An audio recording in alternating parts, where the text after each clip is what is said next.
I have no clue why I thought driving 9 hours through a Midwest snowstorm was a good idea.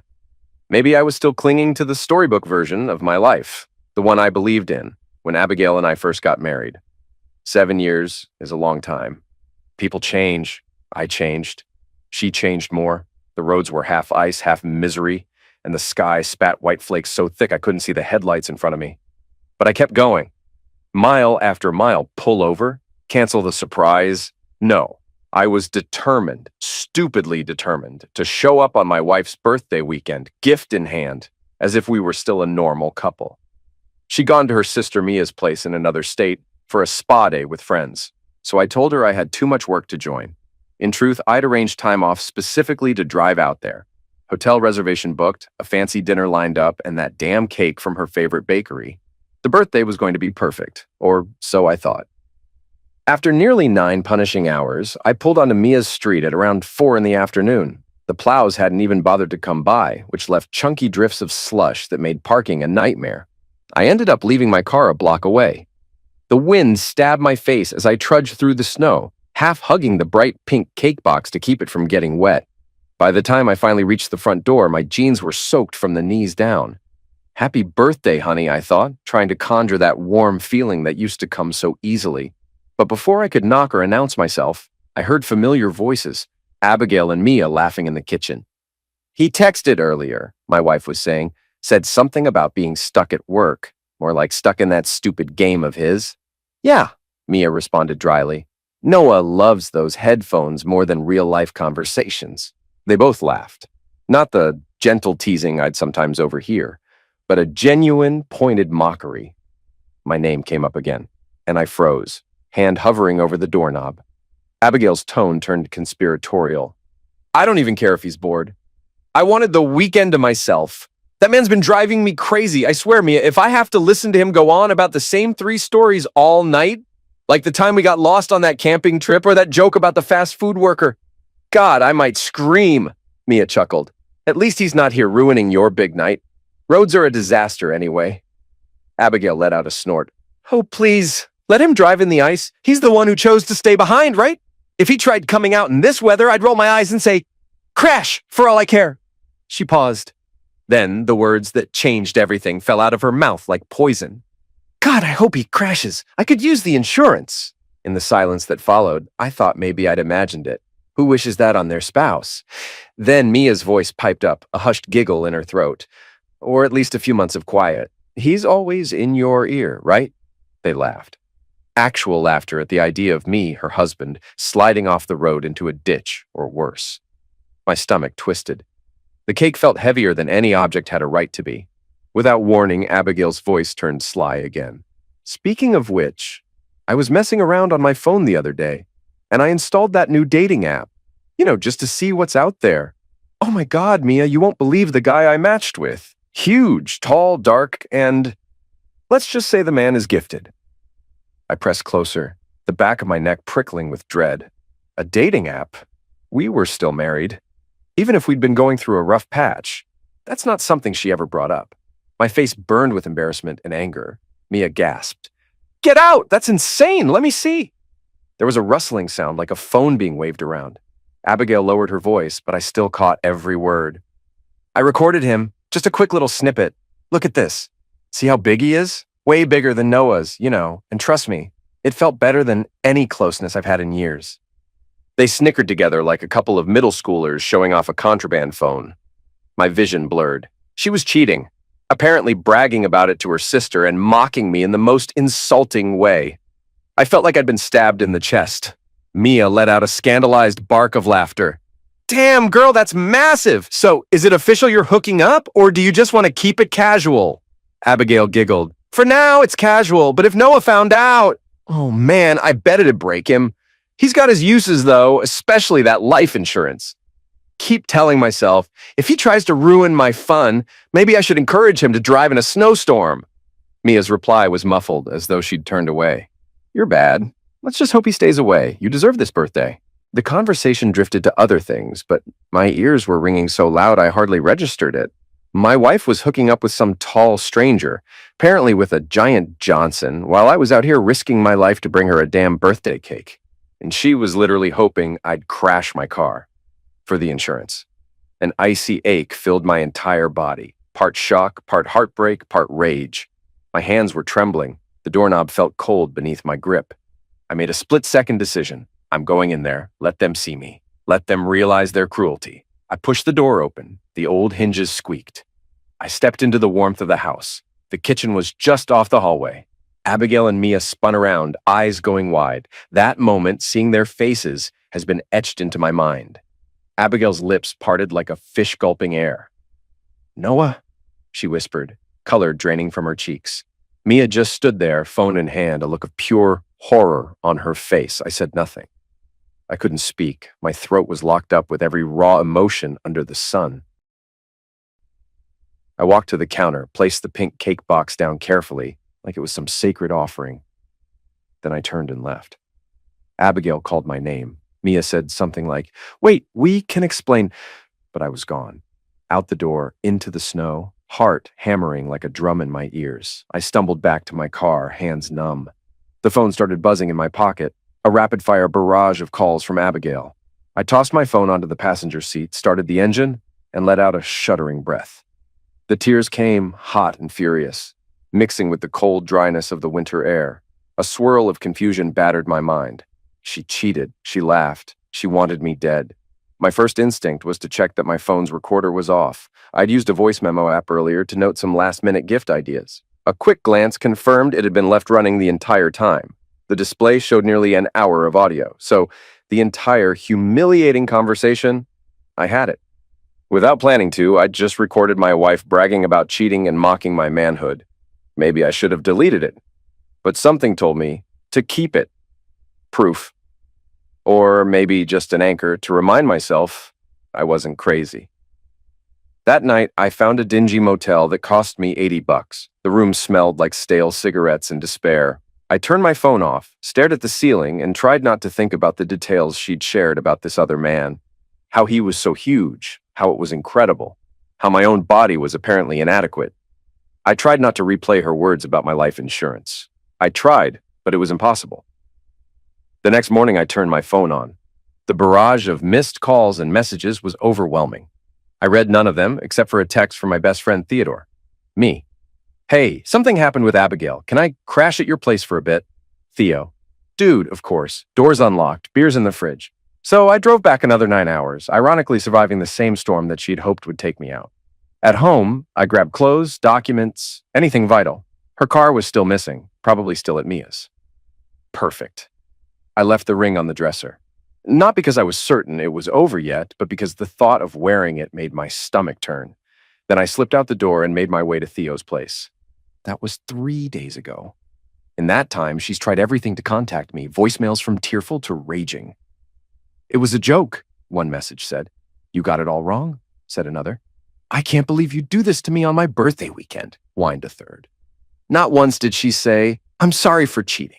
Not once did she own up to lying about me or belittling me behind my back. I changed all my passwords. Banking, email, social media.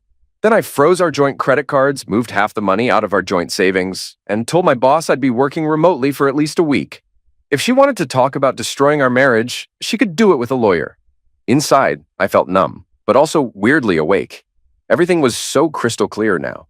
The woman I thought I knew had no problem sleeping with a random from a dating app and mocking me for sport. The night after I moved in with Theo, we sat on his couch, and I ended up playing part of the recording for him, the snippet about the insurance. He physically recoiled. "Jesus, Noah," he said quietly. That's messed up, man."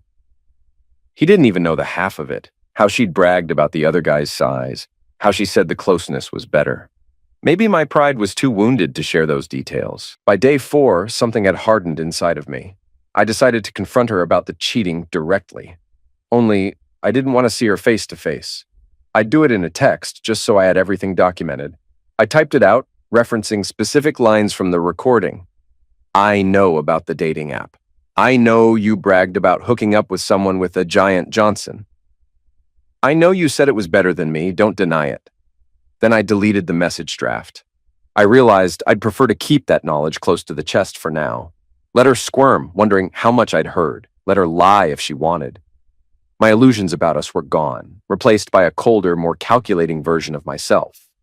I started going through the phone logs. I'm not proud to admit it, but I had her iCloud password from years ago. At first, I told myself I'd never stoop to snooping. Then I remembered she publicly said it was incredible, that she had a recorded snippet of him on her phone. So one night, when Theo was asleep, I caved.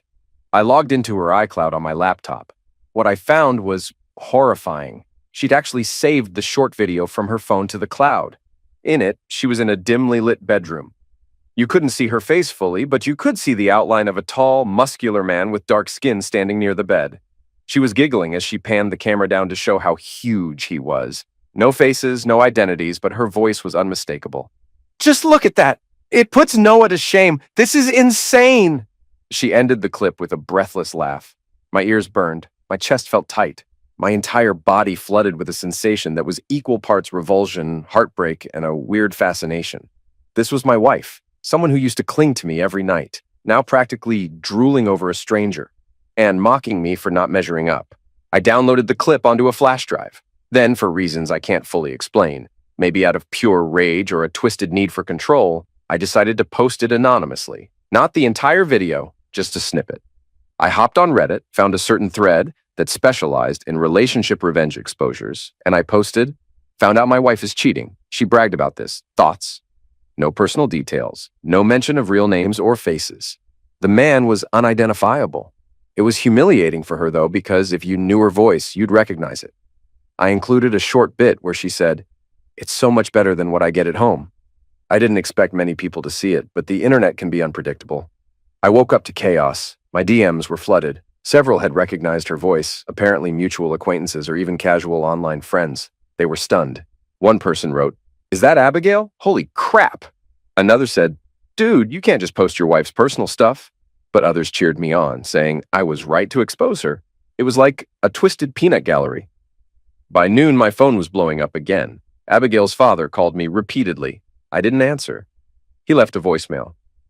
"Noah, I saw that post. I don't know what the hell's going on, but you need to take it down. This is humiliating my daughter.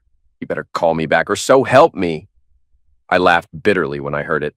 Humiliating your daughter? She humiliated me first. She wanted me dead for life insurance. She bragged about some random dude's oversized junk. But sure, I'm the bad guy here. He tried calling again an hour later. This time, I picked up, letting an anger I didn't know I had swirl in my gut. "Hello?" I answered. "Noah!" he shouted. "What in God's name are you doing, posting that filth online? That's my daughter. I raised her better. I don't give a damn who you raised." I cut him off. "Your precious daughter hoped I'd crash my car to collect insurance. She's cheating. She doesn't deserve my respect. She sure as hell didn't show me any." He hesitated, clearly thrown off by my tone. In the past, I was the mild-mannered son-in-law who wanted to impress him. Not anymore. Finally, he hissed, "You've got no proof. Stop these lies and take down whatever you posted or I'll—" "You'll what?" I snapped. "Go to the cops? Good luck. There's no identifying info. For all anyone knows, anyone could have posted it. Maybe it's that big tall guy she was bragging about. Maybe he put it out there. The father of your cheating daughter can go straight to hell." I hung up. My heart hammered in my chest. I wasn't proud of the venom in my voice, but I also felt a strange satisfaction. I was done playing the nice guy. In the meantime, I kept ignoring all Abigail's pleas. I got messages on every platform, even an email at my work address. She tried framing herself as the victim, claiming it was a drunken mistake, that the dating app was just for fun, that she only said I had a small package because she was showing off to Mia. Not once did she say, "I'm sorry, I hoped you would die," or "I'm sorry for humiliating you." But then the tone of her messages shifted. She went from defensive to furious. One text read, "I know you posted that video. It has to be you. How dare you do that to me, humiliating me in front of my friends? All my friends are asking questions and my father's threatening legal action. You're an asshole for that. I might have said some awful stuff, but this is next level. You have no right." I stared at the screen, a bitter taste in my mouth. No right? She had no right to do half the things she did, but I stayed silent, didn't respond. Later that week, I met with a financial advisor, Milton, to figure out how to untangle our finances. Turned out Abigail was even deeper in debt than I suspected. Thousands racked up on credit cards, mysterious ATM withdrawals, a store card I never knew about. Possibly she'd been funneling money to support her new fling or just fueling a shopping addiction. Who knows? Are you planning on divorcing her? Milton asked gently, scanning the bank statements. I shrugged. I'm not sure. Part of me wants to just vanish, but the house is in both our names. Gotta figure something out. Milton gave me a sympathetic look. Well, let's at least freeze any further debt from hitting your name. She's proven she can't be trusted. I nodded. Yeah, let's do that. By the second week of this fiasco, I'd effectively ghosted her. That was when Mia tried cornering me at the grocery store. I was standing by the frozen pizzas, mind racing over what brand Theo liked, when she walked up behind me. Noah, she said quietly. I turned, saw Mia's anxious expression. She was in a puffy coat, basket in hand. Mia, I acknowledged, my face tight. Abigail's worried sick, she began. She's at home falling apart. You can't just freeze her out. She told me everything about the video, about your petty bank stuff. Look, you guys had a misunderstanding. She might have said something messed up, but she didn't mean it, okay? It was just, you're telling me she didn't mean anything, I cut in coldly. She literally said I had a small dick, that she found a man on a dating app who's way better in bed, that she'd collect insurance if I crashed. That's not a misunderstanding, Mia. That's a betrayal. Her cheeks flushed. Just talk to her, okay? This is getting out of hand. People are gossiping. Her father already called me, I growled. He can keep barking. And if you think that video humiliates her, tough. She earned it. I tossed the pizza back into the freezer. You know what? I'm done shopping. I turned and left, ignoring Mia's call of, wait! That was how I handled it now. Zero tolerance for their manipulations. 1 week later, everything escalated. Abigail discovered I'd changed the locks on our house. It wasn't purely out of malice. I just needed to protect my property. That same day, I was working remotely from Theo's dining table when the doorbell rang. Theo answered. Moments later, he came into the living room looking pale. She's here, he muttered, crying, demanding to talk to you. My gut twisted. A big part of me wanted to remain hidden, but I was also sick of feeling cornered in my own life. I stood up, walked to the front hallway. Abigail stood there, hair disheveled, mascara smeared. She looked like she hadn't slept in days. Noah! She sobbed. Why won't you just talk to me? You froze everything, changed the locks. This is my house too. You can't just... I crossed my arms. I can and I did. I pay half the mortgage. I have every right to protect it from you and your new boyfriend. Or is it multiple guys? I kind of lost track. Must be nice to be so busy. She glared, face wet with tears. That's not fair, you bastard. We're married. You can't keep me locked out. I was lonely and I made a stupid mistake. I told you 100 times it was a joke gone wrong. A joke? I let out a harsh laugh. No, you're not lying your way out of this. I heard you. I recorded you, remember?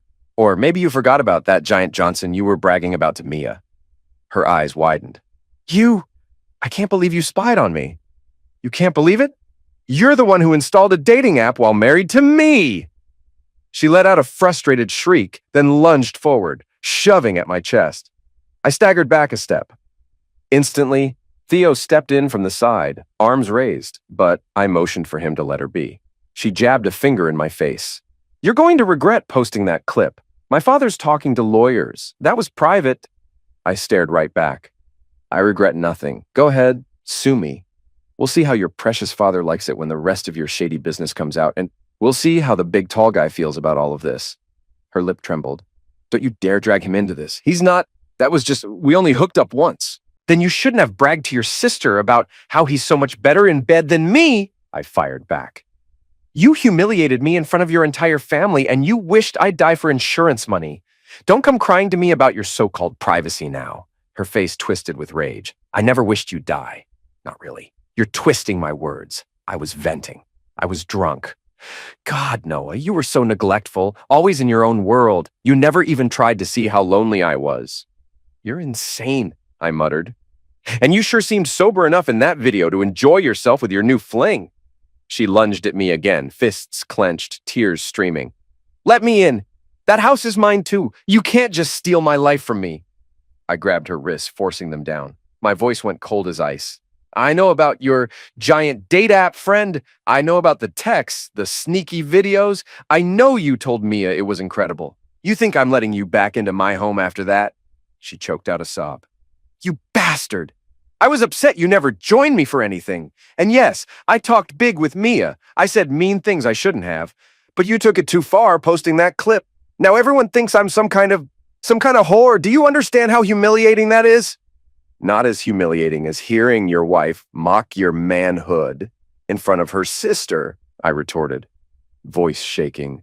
"Now get the hell out of Theo's house, or I'll call the cops." She looked at me, heartbreak and fury warring in her eyes.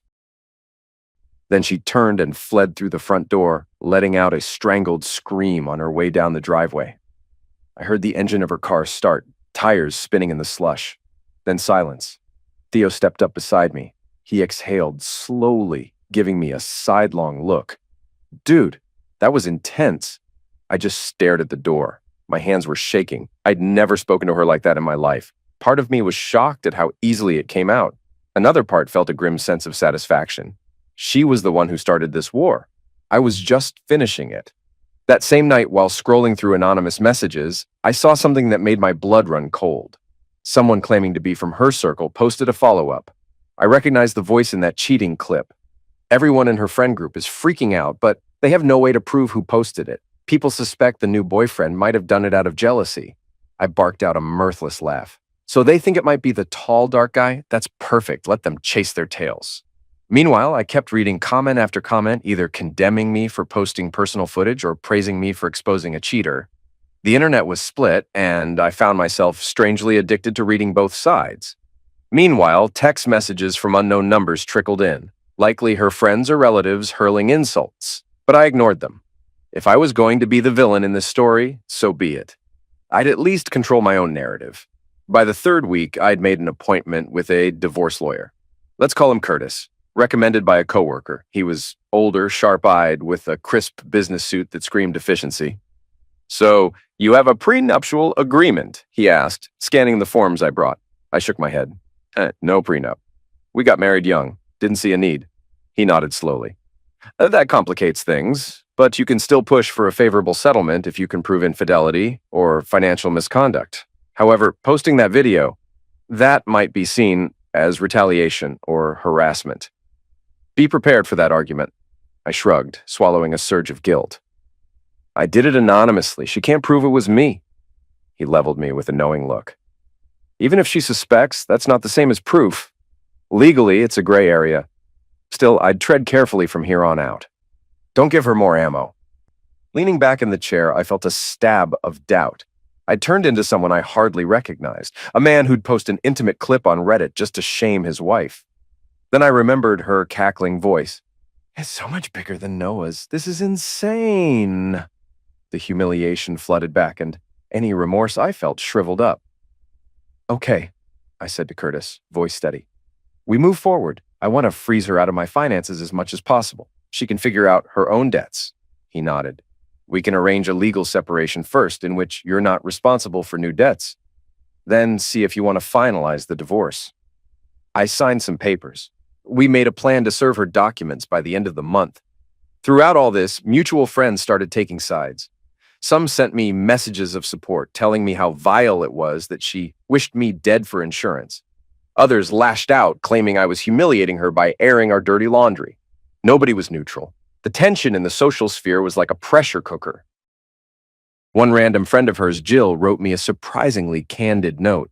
"Noah, I know this is none of my business, but I'm sorry. Abigail's always had a mean streak. I didn't realize she'd stoop so low. I understand if you want to end things, but please don't let this break you. You deserve better." I read it twice. It felt weirdly validating to hear someone else acknowledge that Abigail had a cruel side. For so long, I chalked up her snarky remarks as a dark sense of humor. 4 weeks after that infamous night, the rumors spread that Abigail was in meltdown mode. I heard from acquaintances that she'd become paranoid, checking her phone constantly for leaked photos, convinced the tall guy might have more footage. The father apparently was losing his mind, calling me a vindictive snake, but there was no proof that I personally posted anything. Meanwhile, the house we shared was half empty. She'd apparently gone back, found the locks changed, and had to break a window to get in. She left a tearful voicemail about how I was ruining her life. A small, petty part of me felt good about that. Then I reminded myself that I had once loved this woman, or at least the version of her I thought existed, but that was the old me. The new me was more interested in self-preservation. Around the 5th week, things changed. I started hearing from people that Abigail was turning over a new leaf. She supposedly started going to therapy, cut out her flashy partying, apologized to some folks she'd wronged in the past. Mia wrote me a text. "She's not the same person, Noah. She's truly broken by all of this. I know you feel betrayed, but I hope you can find it in your heart to at least talk to her. She's been hosting these weekly accountability meetings, talking about finances and self-improvement." I rolled my eyes at first. Great, so she's picking up some new hobby. But a weird sense of curiosity gnawed at me. Was she genuinely changing or just trying to play victim? I pushed it out of my mind. The lawyer was preparing the final separation papers, and I was mentally gearing up for the next steps. I'd let her scramble to fix her life if she wanted. My mind was made up, or so I thought. During the week 6, on a random Tuesday, I swung by the old house to grab a few leftover tools from the garage. To my surprise, Abigail was there. She was wearing sweatpants and a hoodie, hair in a messy ponytail, looking more subdued than I'd ever seen her. She spotted me from the kitchen window and came to the back door. I squared my shoulders, preparing for a blow-up, but she approached quietly. "Take whatever you need," she said, voice trembling but controlled. "I'll stay out of your way." I gave a curt nod. I found my toolbox, rummaged through some boxes. She hovered near the door, twisting her fingers. "Noah," she ventured softly, I know you hate me right now. I get it. But I want to say, I'm sorry for everything. The jokes, the cheating, the insurance comment. I was stupid and cruel. And for letting Mia encourage me to say messed up stuff. I kept my back turned. "That's nice, doesn't erase what you did." A ragged breath escaped her.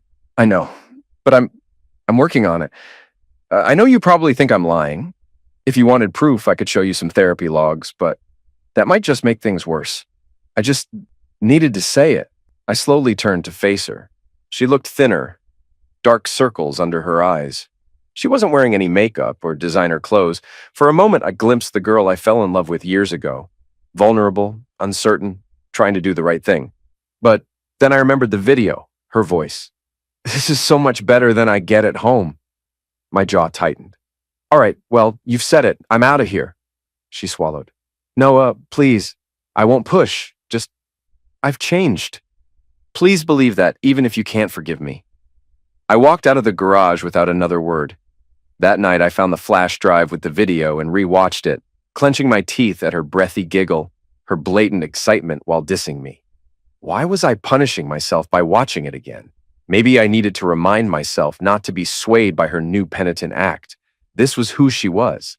As I sat there, a new wave of bitterness washed over me. She was putting on a show about changing now that her friends saw the video. She was just trying to salvage her reputation. The sense of righteous anger I'd been fueling for weeks felt heavier. There was no going back. A few days later, I got an unexpected text from Jill, Abigail's old friend who'd been borderline sympathetic to me. She sent me a screenshot of a group chat. Abigail was telling people that I might have posted the video, but she had no proof, and she actually said something along the lines of, "He probably did it." But I also realized I drove him to it. I can't fully blame him if it was him, and I'm dealing with the fallout. That simple admission, she can't blame me if it was me, felt bizarrely mature compared to the meltdown she'd had earlier. But I still told Jill, "Cool story," and left it at that. Week 8, I got another call from her father. This time, I picked up out of sheer curiosity. "I don't want to fight with you," he began, sounding tired. "I just wanted to let you know Abigail's mother has been worried sick, and we've decided not to pursue any legal nonsense. She's an adult. She can handle her own battles. Also, I might owe you an apology." I was so stunned, I nearly dropped the phone. "An apology?" He sighed. "It's true what you said. She messed up big time. I still don't condone that video leak, but I've come to realize that she treated you horribly. I don't know if she's truly changed, but she's definitely trying. I'd appreciate if you two could talk civilly at some point." My first instinct was to snap at him, telling him to back off. but I just exhaled, fatigue settling into my bones. Look, I'm meeting with my lawyer next week. We'll figure out how to handle the divorce. If she wants to talk, she can contact me through my attorney. He cleared his throat, disappointment evident. I understand. I just hope... Well, never mind. Good luck, Noah.